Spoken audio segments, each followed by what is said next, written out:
The President's Trophy was introduced by the league's Board of Governors back in the 1985-1986 season to give recognition to the best team during the regular season. So let's talk winners. A total of 18 teams have won the President's Trophy. The Detroit Red Wings lead the pack with 6 wins, followed by the Bruins with 4. Then you've got the Colorado Avalanche, the New York Rangers, and the Washington Capitals, all tied for 3rd place with 3 apiece. And the race this season is going to come down to the wire. There's about 4 teams at the top of the league that are within reach, and they all have a real chance of winning.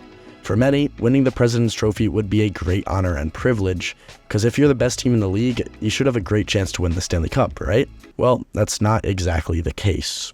Since the induction of the President's Trophy, there have been 37 Stanley Cup winners, where only 8 of which have won the Stanley Cup the same year.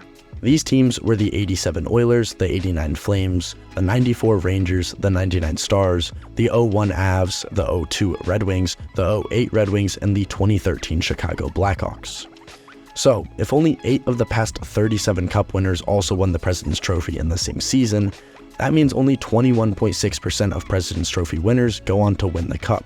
Now, in comparison to the 3 other major professional sports leagues in America, the NHL ranks last in terms of how often a league-leading team goes on to win it all, dating back to 1986. Right after hockey is the MLB with 24.3% of league-leading teams going on to win the pennant.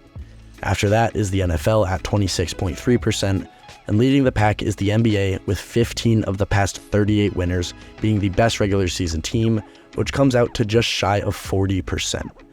This is already shocking in itself, but compare that to the percentage since the salary cap era of hockey, which is the past 18 seasons. The NHL's percentage of league-leading cup winners drops down to just 11%. The NFL and NBA are tied at 27%, and the MLB jumped all the way to 33%. So why did the NHL's percentage go from 31% before the salary cap era to just 11% in the years after? Well, I like to think of the President's Trophy curse in 3 stages. The first stage is the pre-salary cap stage, which happened from 1986 up until 2005.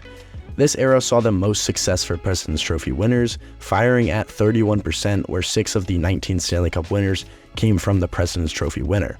This is mainly due to there being no strict salary cap, allowing teams to sort of build super teams.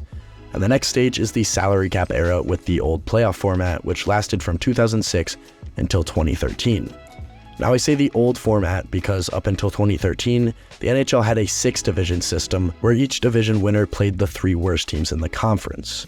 In the second round and third rounds, the teams would be reseeded, meaning the best team is always playing the worst team, allowing for them to go further. This stage saw President's Trophy's winners succeed at 25%, having 2 winners out of 8. The drop from 31 to 25% can be attributed to the salary cap being put into effect, and also the expansion of the league to 30 teams towards the end of Stage 1. And the stage we're currently in is Stage 3, which is the new playoff format. After 2013, the NHL changed the playoff format to what we know it as today. The top 3 teams in each of the 4 divisions will each get 1 of the 12 first-round playoff spots. These teams are the first 3 seeds in each division. 2 additional wildcard teams are awarded to the top 2 division winners. With this playoff format, this is where we can see 2 of the best teams in the league play each other in the first round, just because they play in the same division. This causes good teams to be bounced early just because they got a tough first-round matchup or second-round matchup. This stage is at 0%, going 0 for 10 on President's Trophy winners winning the Stanley Cup. In fact, more league-leading teams lost in either the first or second round than any other round. 9 of the last 10 lost in the second or first round, and the other team was eliminated in the conference finals. So, much more in recent years, the President's Trophy curse is more effective than ever. So like I said, 9 out of 10 teams haven't made it past the second round, and 2 of those teams, the 2019 Lightning and the 2023 Bruins, lost in the first round. Interestingly enough, those 2 teams were 2 of the top 5 most successful regular season teams in NHL history.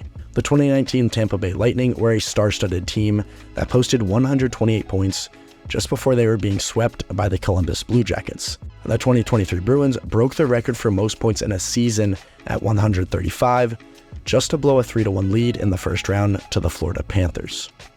Take that stat back to Stage 2, and we see 4 more President's Trophy winners lose in the first round, meaning 5 of the last 18 winners made it out of the second round, while 6 of the last 18 winners were first-round exits.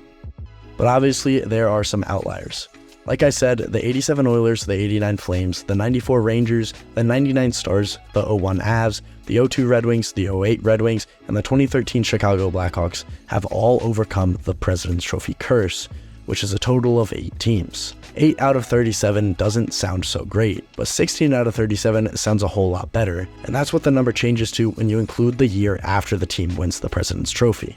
Since the President's Trophy's existence, there have been 8 times that the team winning the President's Trophy gets the Stanley Cup the year after. This is also the same number of times the President's Trophy winner wins the Stanley Cup in that year. So 16 out of the past 37 years, the team in question wins the Stanley Cup within 1 year.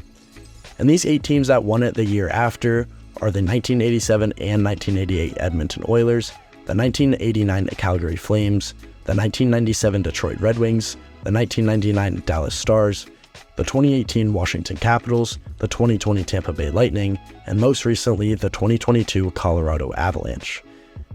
And talking more recently, the past 6 Stanley Cup finals featured 4 of the previous President's Trophy winners, 3 of which won the Cup that year.